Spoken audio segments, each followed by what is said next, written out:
बिस्मिल्लाहिर्रहमानिर्रहीम। आज हम बात करेंगे न्यूक्लियोफिलिक सब्स्टिट्यूशन रिएक्शंस के ऊपर। ठीक है, न्यूक्लियोफिलिक सब्स्टिट्यूशन रिएक्शंस हैं क्या? सबसे पहले इनकी डेफिनेशन देखते हैं। Nucleophilic substitution reactions occur when an electron rich species nucleophile reacts at an electrophilic saturated carbon atom attached to an electronegative group, the living group that can be displaced or dispatched। अब हम यहाँ पर definition देखते हैं कि nucleophilic substitution reaction जो है वो कब होते हैं, जब एक न्यूक्लियोफाइल जो है वो अटैक करता है किसके ऊपर? इलेक्ट्रोफिलिक सेंटर के ऊपर, और लिविंग ग्रुप वहाँ से क्या कर जाता है? लीव कर जाता है।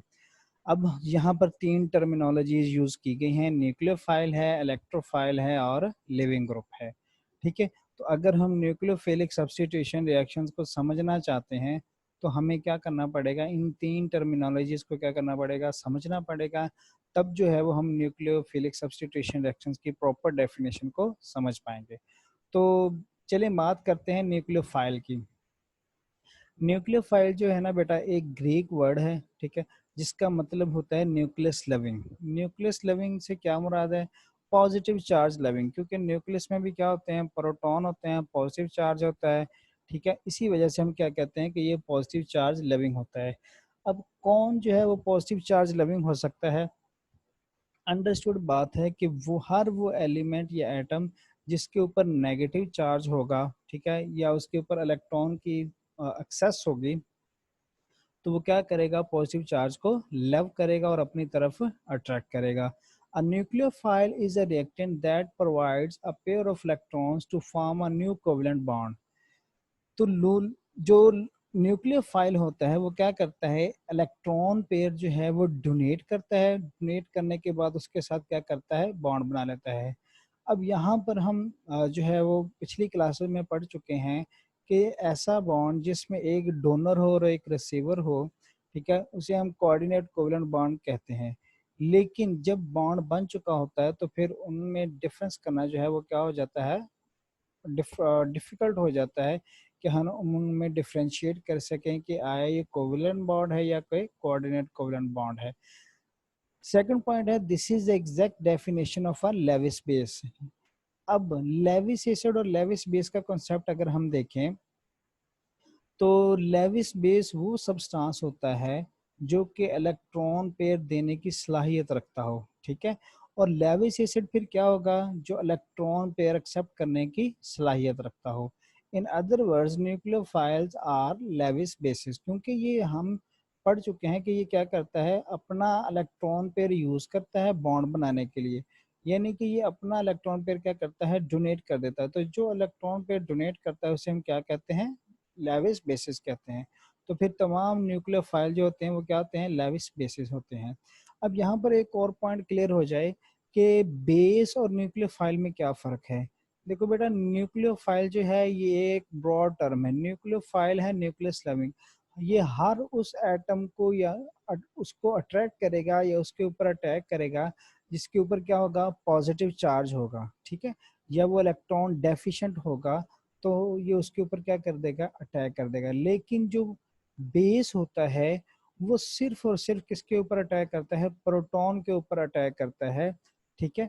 तो हम ये कह सकते हैं कि तमाम बेसिस जो हैं वो एज ए न्यूक्लियोफाइल एक्ट करते हैं, लेकिन तमाम न्यूक्लियोफाइल जो हैं वो बेस नहीं हो सकते, क्योंकि वो ज़रूरी नहीं है कि सिर्फ प्रोटॉन पे अटैक करें। ये हर उस एटम पे अटैक करते हैं जिसके ऊपर क्या होता है? पॉजिटिव चार्ज होता है या कि वो इलेक्ट्रॉन डेफिशिएंट होता है। Points to remember about the nucleophile. चंद एक पॉइंट्स हैं जो कि हम न्यूक्लियोफाइल के बारे में हमें जहन में रखने चाहिए। पहला पॉइंट है, they consist of electrons and instead are attracted towards the nucleus. चूंकि इसके ऊपर इलेक्ट्रॉन मौजूद होते हैं और इलेक्ट्रॉन के ऊपर कौन सा चार्ज होता है? नेगेटिव चार्ज होता है। इसी वजह से ये किसकी तरफ अट्रैक्ट होते हैं? न्यूक्लियस की तरफ। न्यूक्लियस पे पॉजिटिव चार्ज होता है। दे आर आइदर नेगेटिवली और न्यूट्रली चार्ज, या तो ये नेगेटिवली चार्ज होंगे या फिर क्या होंगे? न्यूट्रल होंगे। अगर ये न्यूट्रल होंगे तो फिर ये अट्रैक्ट क्यों होंगे? क्योंकि इनके पास लॉन पेयर ऑफ इलेक्ट्रॉन जो होते हैं वो क्या होते हैं? प्रेजेंट होते हैं। They are donors of the electrons, ये इलेक्ट्रॉन्स क्या क्या करते हैं? डोनेट करते हैं। electrons move from low density area to high density area. They support nucleophile addition and nucleophilic substitution reaction. अब यहाँ पर वो बात कर रहा है कि न्यूक्लियोफिलिक एडिशन की सबसे बेस्ट एग्जांपल ये है कि जब आप कार्बोनाइल कंपाउंड डिस्कस करते हो, ठीक है, तो उसमें आपने देखा होगा कि जो एल्डोल कंडेंसेशन है उसमें हम क्या करते हैं, न्यूक्लियोफिलिक एडिशन रिएक्शन करवाते हैं, ठीक है, क्योंकि पाई बॉन्ड होता है इस वजह से उसमें एडिशन होती है। और न्यूक्लियोफिलिक सब्स्टिट्यूशन रिएक्शन वो होगा जिसमें एक न्यूक्लियोफाइल जो है वो किसी दूसरे एटम या ग्रुप ऑफ एटम को क्या कर रहा होगा, रिप्लेस कर रहा होगा, सब्स्टिट्यूट कर रहा होगा, ठीक है। तो हम यहाँ पर डिस्कस कर क्या कर रहे हैं, न्यूक्लियोफिलिक सब्स्टिट्यूशन रिएक्शन, यानी न्यूक्लियोफाइल ने एक एटम के ऊपर अटैक किया, ठीक है, तो लिविंग ग्रुप क्या होगा, वहां से लीव कर जाएगा। Also called as Lewis base, वही बात है कि न्यूक्लियोफाइल जो होते हैं वो क्या होते हैं, लेविस बेस होते हैं। और लेविस बेस क्या होता है, जो इलेक्ट्रॉन पेयर को क्या करता है, डोनेट करता है। क्लासेस ऑफ न्यूक्लियोफाइल, अब हम बात करते हैं न्यूक्लियोफाइल की क्लासेस की। If you look closely at nucleophile, अगर आप न्यूक्लियोफाइल को जो है वो बड़े गौर से देखते हो, you will see that they fall into three broad categories. तो वो क्या करते हैं, तीन मेजर क्लासेस के अंदर क्या होते हैं, डिवाइड होते हैं। फर्स्ट ऑफ ऑल हम बात करेंगे लॉन पेयर्स। हर वो एटम जिसके ऊपर लॉन पेयर होगा वो एज ए क्या करेगा, न्यूक्लियोफाइल के तौर पे एक्ट करेगा। This is probably the easiest class of the nucleophiles to understand. ये सबसे इजी क्लास है समझने के लिए कि न्यूक्लियोफाइल क्या होता है, because of the parallels to the basicity, क्योंकि ये बिल्कुल बेसिसिटी के क्या है, पैरेलल है। यानी कि अगर तो इसके पास इलेक्ट्रॉन पेयर है तो इसमें इलेक्ट्रॉन देने की सलाहियत है। जब इलेक्ट्रॉन देने की सलाहियत है तो ये बेस है, और अगर ये बेस है तो फिर हम इसे क्या कह सकते हैं कि ये न्यूक्लियोफाइल भी है, ठीक है। तो हम यहाँ से एक और पॉइंट क्लियर करते जाते हैं कि basicity is directly proportional to nucleophilicity. अगर बेस स्ट्रॉन्ग है तो न्यूक्लियोफाइल भी क्या होगा, स्ट्रॉन्ग होगा। अगर बेस वीक है तो न्यूक्लियोफाइल भी क्या होगा, वीक होगा। After all, what is an acid base reaction, जो भी एसिड बेस रिएक्शन है, but the combination of a lone pair on an atom with the proton. लेकिन वही बात वो कह रहा है कि अगर ये जो है न्यूक्लियोफाइल जो है वो प्रोटॉन के ऊपर अटैक होगा करेगा तो फिर वो क्या करेगा, एज ए बेस के तौर पे एक्ट करेगा, न्यूक्लियोफाइल के तौर पे नहीं। Lone pairs are nucleophiles.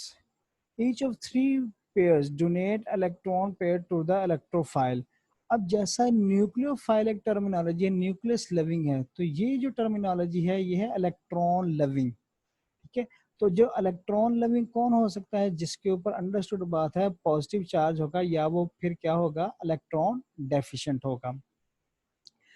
अब यहाँ पर हम सबसे पहली एग्जांपल देखते हैं। ऑक्सीजन हाइड्रोक्साइड आयन जो है वो मौजूद है, इसके पास लॉन पेयर भी है, नेगेटिव चार्ज भी है। नेगेटिव चार्ज भी अटैक कर सकता है, लॉन पेयर भी, लेकिन हम यहाँ पर डिस्कस कर रहे हैं लॉन पेयर से पीछे। तो लॉन पेयर जो है वो किसके ऊपर अटैक कर रहा है, हाइड्रोजन आयन के ऊपर, हाइड्रोनियम आयन के ऊपर क्या करता है, अटैक करता है। अब यहाँ पर आप देख सकते हो, अगर तो हम इसे न्यूक्लियोफाइल भी कह सकते हैं क्योंकि ये न्यूक्लियस लविंग है, ठीक है, और हम इसे बेस भी कह सकते हैं, क्यों, क्योंकि ये किसके ऊपर अटैक कर रहा है, प्रोटॉन के ऊपर अटैक करता है। और हर वो स्पीशीज जो प्रोटॉन को एक्सट्रैक्ट कर रहे हैं हम उसे क्या कहते हैं, बेस कहते हैं।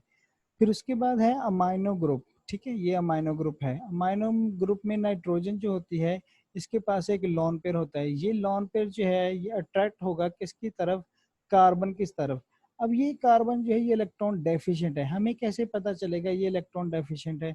देखिए बेटा, जब कोई कार्बन या कोई एटम जो है वो एक हाईली इलेक्ट्रोनेगेटिव एटम के साथ अटैच होता है तो इलेक्ट्रोनेगेटिविटी डिफरेंस की वजह से वो जो हाईली इलेक्ट्रोनेगेटिव एटम होता है वो शेयर्ड पेयर्ड इलेक्ट्रॉन्स को अपनी तरफ क्या कर लेता है, अट्रैक्ट करता है।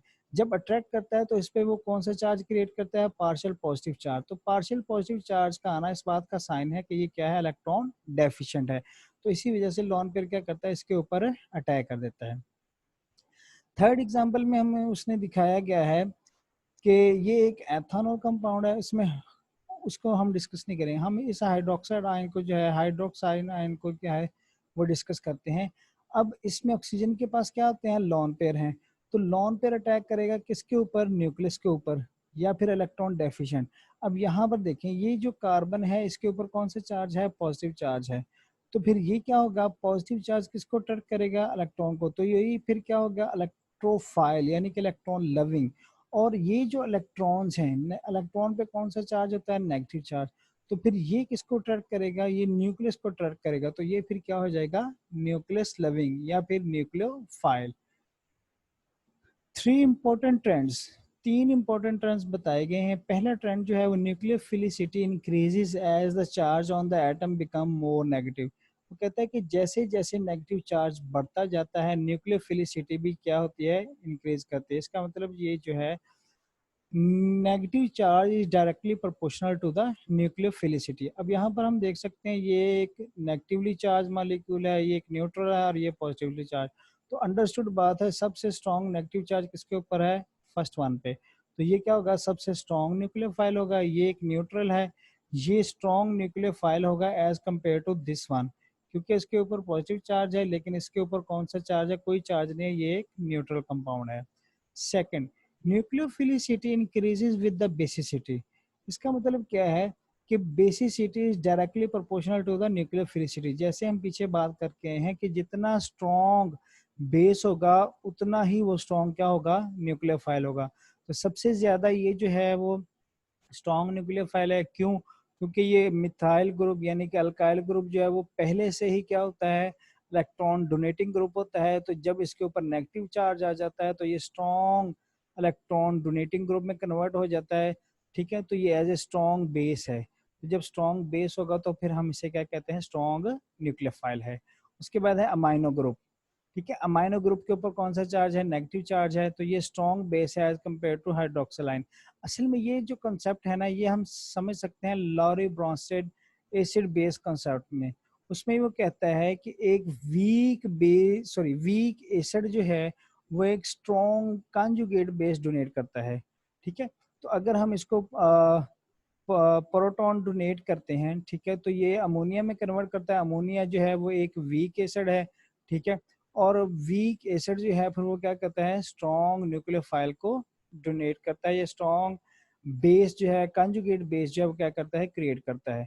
जब इसको प्रोटॉन देते हैं तो ये वाटर में कन्वर्ट हो जाता है, और वाटर जो है वो एक न्यूट्रल कंपाउंड है। ठीक है, तो ये फिर क्या होगा, ये वीक होगा as compare to this one. क्यों, क्योंकि अगर हम इसमें प्रोटॉन देते हैं तो ये अमोनियम में कन्वर्ट होता है और ये ऑलरेडी बेस है। ठीक है, लेकिन ये न्यूट्रल है। ठीक है, तो अगर हम फ्लोराइड को देते हैं तो प्रोटॉन देते हैं तो ये एच बनाता है। तो एच आप जानते हैं कि इज अ वीकर एसिड। तो वीकर एसिड जो है वो क्या करता है, स्ट्रॉन्ग न्यूक्लियोफाइल को डोनेट करता है, लेकिन ये इससे क्या होगा, कम होगा।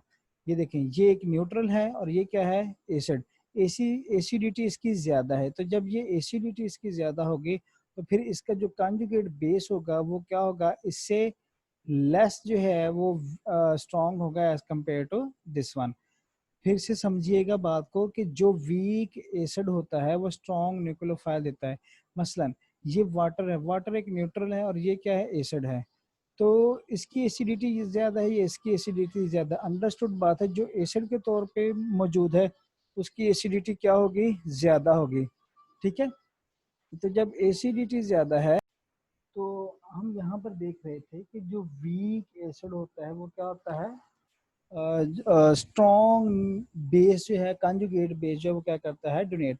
वाटर एक न्यूट्रल है और ये एसिड है, तो फिर इन दोनों में वीक एसिड कौन सा होगा। अंडरस्टूड बात है कि वाटर जो कि एक न्यूट्रल है जिसकी पीएच जो है वो 7 है, इसकी जो पीएच है वो <7 है, तो ये फिर स्ट्रॉन्ग एसिड है। तो स्ट्रॉन्ग एसिड जो है वो वीक बेस देता है। ठीक है, थर्ड पॉइंट है nucleophilicity increases with the polarisability. Nucleophilicity जो है वो पोलराइजेबिलिटी यानी कि साइज के बढ़ने से न्यूक्लियोफिलिसिटी भी क्या होती है, बढ़ती है। इसका मतलब अगर साइज ज्यादा है तो पोलराइजेबिलिटी ज्यादा है, अगर पोलराइजेबिलिटी ज्यादा है तो न्यूक्लियोफिलिसिटी भी ज्यादा है। तो हम ये भी कह सकते हैं कि nucleophilicity is directly proportional to polarizability, या directly link with the polarizability. अब हम देख सकते हैं हेलोजेंस में सबसे नीचे जो मौजूद होता है वो आयोडीन है, उसका सबसे ज़्यादा साइज होता है, पोलराइजेबिलिटी भी ज़्यादा है, तो वो स्ट्रॉन्ग न्यूक्लियोफाइल है। फिर ब्रोमीन आता है, फिर क्लोरीन आता है, और सबसे टॉप पे जो है वो क्या है, फ्लोरीन है। सबसे छोटा साइज जो है वो किसका आता है, फ्लोरीन का होता है, फ्लोराइड आयन का होता है या फ्लोरीन का होता है, ठीक है। तो जब साइज छोटा होगा तो फिर पोलराइजेबिलिटी भी जो होगी वो क्या होगी, कम होगी। जब पोलराइजेबिलिटी कम होगी तो फिर न्यूक्लियोफिलिसिटी भी क्या होगी, कम होगी। नेक्स्ट जो टाइप है इसमें हम बात करेंगे बॉन्ड्स की। पाई बॉन्ड, पाई बॉन्ड भी जो है वो एज ए न्यूक्लियोफाइल के तौर पे ऐड करता है। क्यों? क्योंकि पाई बॉन्ड एक वीकर बॉन्ड होता है और इसमें इलेक्ट्रॉन मौजूद होते हैं, तो ये भी क्या करता है, पॉजिटिव चार्ज को अपनी तरफ अट्रैक्ट करता है। Pi bond can also be thought of as a nucleophile, they donate a pair of electron as well. Understood बात है, वो पाई बॉन्ड जो होता है वो इलेक्ट्रॉन पेयर ही होता है, वो डोनेट कर देता है। But in this case the pair is shared between two atoms. लेकिन यहाँ पर क्या है कि जो इलेक्ट्रॉन पेयर है वो शेयर्ड होता है ऑलरेडी दो एटम्स के दरमियान। लेकिन पिछले केस में जैसे हम लॉन पेयर के केस में पढ़ा था, उसमें जो लॉन पेयर होता है वो एक ही एटम से बिलोंग करता है। लेकिन यहाँ पर जो है वो इलेक्ट्रॉन पेयर क्या कर रहा है दो एटम से बिलोंग करता है। चूंकि पाई बॉन्ड है तो दो एटम्स के दरमियान एग्जिस्ट करता है। This not only covers the double bond but also triple bond. तो वो कहता है कि ज़रूरी नहीं है कि ये सिर्फ अब अल्कीन तक ही रहेगा, जहाँ पर भी पाई बॉन्ड होगा, जैसा कि वो अल्काइंस की बात कर रहा है as well as aromatics, benzene की बात कर रहा है, इवन इनोल्स एंड इनोलेट्स, ठीक है। जहाँ पर भी पाई बॉन्ड होगा वो क्या करेगा, एज ए न्यूक्लियोफाइल के तौर पे ऐड करेगा। यहाँ पर हम कुछ इसकी एग्जांपल देख सकते हैं, ठीक है। पाई बॉन्ड के लिहाज से pi bond as a nucleophile, तो जब pi bond as a nucleophile के तौर पर करेगा, the big barrier to reaction is formation of the cation intermediate. Anything that stabilizes this intermediate will make the pi bond as a better nucleophile. अब इस बात को समझने के लिए हम एग्जांपल्स को देखते हैं। देखिए यहाँ पर जो है वो पाई बॉन्ड जो है वो अटैक करता है किसके ऊपर, हाइड्रोजन के ऊपर। ये वाला बॉन्ड जो है ये शिफ्ट हो जाता है किसके ऊपर, क्लोरीन के ऊपर। अब जैसे ही ये क्लोरीन के ऊपर शिफ्ट होता है तो इसके ऊपर कौन सा चार्ज आ जाता है, नेगेटिव चार्ज आ जाता है। तो अब हम देख सकते हैं कि ये रिएक्शन प्रोसीड हो चुका है। अब यहाँ पर अगर हम गौर करें तो ये एक सेकेंडरी कार्बोकेटाइन जो है वो बन रहा है। सेकेंडरी कार्बोकेटाइन जो होता है वो ज़्यादा स्टेबल होता है as compare to primary carbocation. क्यों? क्योंकि उसके पास उसके साथ दो अल्काइल ग्रुप अटैच होते हैं, दो कार्बन अल्काइल ग्रुप अटैच होते हैं। और हमें पता है कि अल्काइल ग्रुप जो होते हैं वो इलेक्ट्रॉन डोनेटिंग ग्रुप होते हैं। जब इसके ऊपर पॉजिटिव चार्ज आता है तो इसके इलेक्ट्रॉन डेफिशिएंसी को पूरा करने के लिए जो अल्काइल ग्रुप जो इसके साथ अटैच होते हैं वो इसको इलेक्ट्रॉन डोनेट करते हैं, ठीक है। सेकेंड है एरोमेटिक सब्सटीट्यूशन। एरोमेटिक सब्सटीट्यूशन में आपने बड़ी अच्छी तरह से देखा होगा फ्रेडल क्राफ्ट एल्काइलेशन, ठीक है। उसमें क्या होता है, पाई बॉन्ड जो है वो अटैक करता है किसके ऊपर, कार्बन के ऊपर, जिसके ऊपर क्या होता है, पॉजिटिव चार्ज मौजूद होता है। तो इस तरह से जो है ये क्या होता है, एक स्टेबल कंपाउंड बनाने में कामयाब हो जाता है। केमिस्ट्री ऑफ इनोल्स या इनोलेट्स, इनोल और इनोलेट्स की बात करते हैं तो ये देखिए ये पाई बॉन्ड जो है ये अटैक करता है किसके ऊपर, कार्बन के ऊपर। अब हमें कैसे पता चला कि ये कार्बन पे अटैक करेगा, वो इस वजह से क्योंकि कार्बन जो है वो हाईली इलेक्ट्रोनेगेटिव ऑक्सीजन एटम के साथ अटैच है। तो ऑक्सीजन चूंकि इलेक्ट्रोनेगेटिव है तो ये बॉन्डेड इलेक्ट्रॉन को क्या करेगी, अपनी तरफ खींच लेगी और इसके ऊपर कौन सा, इस कार्बन पे कौन सा चार्ज आ जाएगा, positive charge, partial positive charge.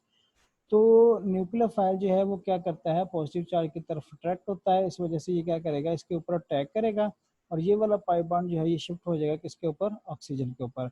अब ये जो स्टेबल कंपाउंड बनाता है, स्टेबल कैसे होता है, ये बॉन्ड जो है ये रेजोनेंस शो कर देता है, तो रेजोनेंस की वजह से ये क्या हो जाते हैं, स्टेबलाइज हो जाते हैं। ये देखें क्लोरीन जो है वो इस कार्बन पे आकर अटैच हो जाएगा तो ये स्टेबल कंपाउंड बनाएगा। इसी तरह से AlCl4 जो है नेगेटिव है, ये क्या करेगा, हाइड्रोजन आयन को निकाल लेगा, तो ये वाला बॉन्ड दोबारा से अंदर जो है वो रेजोनेंस ये गेन कर लेगा। और इसी तरह से यहाँ पर क्या होता है कि ये जो पॉजिटिव चार्ज है ये नेगेटिव चार्ज जब बॉन्ड की शक्ल में वापस आता है, ठीक है, तो ये पॉजिटिव चार्ज क्या हो जाता है, ख़त्म हो जाता है और यहाँ पर ये नेगेटिव चार्ज मौजूद होता है जो कि रेजोनेंस के में हिस्सा ले सकता है, ठीक है। Usually drawn as a this resonance form. तो ये क्या करता है, रेजोनेंस स्ट्रक्चर जो है वो क्या कर सकता है, शो कर सकता है। और आपको पता है कि जो मॉलिक्यूल जो है वो रेजोनेंस स्ट्रक्चर शो करता है वो क्या होता है, स्टेबलाइज होता है। तो अब हम इसका ट्रेंड देखते हैं कि ट्रेंड इसमें क्या है, कौन सा स्ट्रॉन्ग होगा कौन सा weak. The reactivity of the pi bond increases when it is attached to something that can donate electrons, since this will stabilizes the electron core। अब यहाँ पर देखते हैं कि अगर ये पाई बॉन्ड जो है वो किसी ऐसे एटम के साथ अटैच है जिसके पास मजीद इलेक्ट्रॉन मौजूद है, तो वो क्या हो जाएगा, स्ट्रॉन्ग हो जाएगा। जैसा कि नाइट्रोजन, नाइट्रोजन के पास क्या होता है, लॉन पेयर होता है, तो वो यहाँ पर डोनेट कर सकता है। जब ये लॉन पेयर जो है वो बॉन्ड की शक्ल में आ जाएगा, कार्बन की वैलेंसी बढ़ जाएगी, तो ये पाई बॉन्ड जो है वो जल्दी से टूट के क्या करेगा, अटैक कर देगा। इसी तरह यहाँ पर ऑक्सीजन के पास भी लॉन पेयर है, लॉन पेयर क्या करेगा, बॉन्ड की शक्ल में आएगा और ये पाई बॉन्ड टूट के जो है वो इलेक्ट्रोफिलिक सेंटर पे अटैच कर देगा। अब यहाँ पर रेजोनेंस है, ये पाई बॉन्ड जो है जब यहाँ पर शिफ्ट होगा तो इस कार्बन की वैलेंसी बढ़ जाएगी और ये पाई बॉन्ड जो है वो अटैक कर देगा किसके ऊपर, इलेक्ट्रोफिलिक सेंटर के ऊपर। यहाँ पर भी ऐसे ही है। जब ये जो लॉन पेयर है ये बॉन्ड की शक्ल में आएगा, ठीक है, इसने यहाँ पर बॉन्ड बना दिया, इस कार्बन की वैलेंसी बढ़ जाएगी, इसका ये पाई बॉन्ड टूटेगा और क्या करेगा, अटैक कर देगा। यहाँ पर भी ऐसे ही है, इसके पास अल्काइल ग्रुप लगे हुए हैं, ठीक है, इलेक्ट्रॉन डोनेटिंग ग्रुप होते हैं, इसी वजह से क्या करते हैं, पाई बॉन्ड जो है वो इलेक्ट्रोफिलिक सेंटर। इसका मतलब ये है कि पाई बॉन्ड जो है अगर किसी ऐसे एटम के साथ अटैच है जो कि इलेक्ट्रॉन डोनेटिंग है, तो वो क्या होगा कि मोर जो है वो रिएक्टिव होगा as compare to this one. जैसे कि हम देख सकते हैं कि फ्लोरीन जो है इसमें दोनों होते हैं, ये इंडक्टिव इफेक्ट भी इसमें एग्जिस्ट करता है और रेजोनेंस इफेक्ट, लेकिन इंडक्टिव इफेक्ट जो है वो मोर होता है क्योंकि इसकी इलेक्ट्रोनेगेटिविटी जो होती है वो ज़्यादा होती है। तो ये क्या कहता है, इलेक्ट्रॉन विद ड्राइंग है, 3 फ्लोरीन एटम लगे हुए हैं, तीनों हाईली इलेक्ट्रोनेगेटिव हैं, तो ये कार्बन से क्या कर रहे हैं, इलेक्ट्रॉन्स को खींच रहे हैं। जब इलेक्ट्रॉन विद ड्राइंग है, यहाँ पर क्या थे, इलेक्ट्रॉन डोनेटिंग थे, तो रिएक्शन फास्ट है। अब इसके ऑपोजिट हो चुका है कि अगर electron with drawing group attach है तो रिएक्शन जो होंगे वो क्या होंगे, स्लो होंगे। इसी केस में यहाँ पर देखिए कार्बोनाइल ग्रुप लगा हुआ है।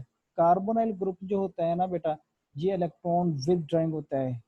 क्यों होता है, क्योंकि यहाँ पर जो है वो ऑक्सीजन एटम अटैच है। ये देखें यहाँ पर इस केस में देख लेते हैं, यहाँ पर जो है वो ऑक्सीजन अटैच है, ऑक्सीजन जो है वो क्या कर रही है, अपना जो बॉन्डेड इलेक्ट्रॉन्स हैं, शेयर्ड पेड इलेक्ट्रॉन्स हैं, उनको अपनी तरफ खींच रही है। तो जब ये इलेक्ट्रॉन खींच रही है तो इसमें इलेक्ट्रॉन विद ड्राइंग इफेक्ट आ जाता है, जिसकी वजह से ये पाई बॉन्ड को ज़्यादा रिएक्टिव नहीं बनाता।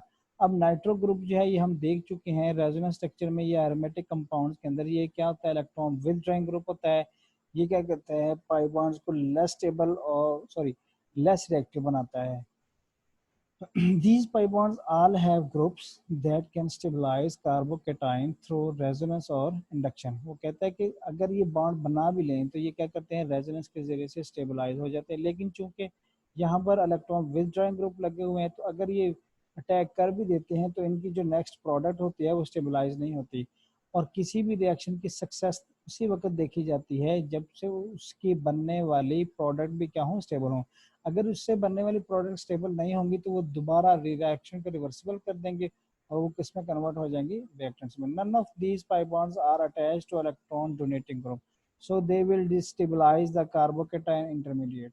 वो क्या करता है, डिस्टेबलाइज कर देता है। तीसरी टाइप है sigma bond. Finally, the pair of electrons in a sigma bond can, on occasion, also act as a nucleophile। कभी कभी वो क्या करता है कि एज ए न्यूक्लियोफाइल के तौर पे एक्ट करता है। The third important class of nucleophile is probably more stable and less commonly encountered। वो कहता है कि इस ऐसे रिएक्शंस जो होते हैं वो बहुत कम होते हैं, ठीक है। मसलन हम एग्जांपल देख लेते हैं, ये है फॉर एग्जांपल। यहाँ पर क्या करता है कि सिग्मा बॉन्ड जो है वो एज ए न्यूक्लियोफाइल के तौर पे ऐड कर रहा है। ये देखें, ये हाइड्राइड आयन जो है वो शिफ्ट अटैक करेगा कार्बोनाइल कार्बन के ऊपर, ये है इलेक्ट्रोफिलिक सेंटर, तो यहाँ पर अटैक करेगा, ये पाई बॉन्ड जो है वो यहाँ पर शिफ्ट हो जाएगा, तो ये इस तरह हमारी प्रोडक्ट बनेगी।